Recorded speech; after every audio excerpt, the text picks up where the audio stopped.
தண்ணிக்குள்ள தூக்கி போட்டுருவேன். நான் தான் இருக்கேன்லடா.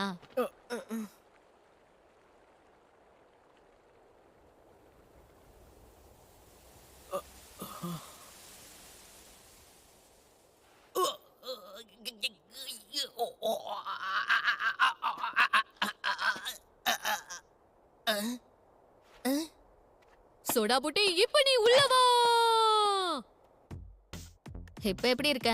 ஏதாவது மாற்றம் இருக்கா? அப்படிலாம் எதுவும் தெரியல. அங்கங்க அரிக்குது, அவ்வளவுதான். அப்படின்னா உனக்கு அந்த கேள்வி மாதிரியே அரிப்பு இருக்கா? அது மட்டும் இல்லாம உன் மண்ட பக்கம் செம காமெடியா இருக்கு. கேட்க வைக்கணும், சிரிச்சது போதும். சாவு பயத்தை காட்டிட்டு இப்ப பல்லிடிச்சுக்கிட்டு இருக்கியா? பாட்டி! அட, இவங்க எங்க போனாங்க? சரி, நீ உள்ள வா. ஓ, நான் உள்ள வரலாமா?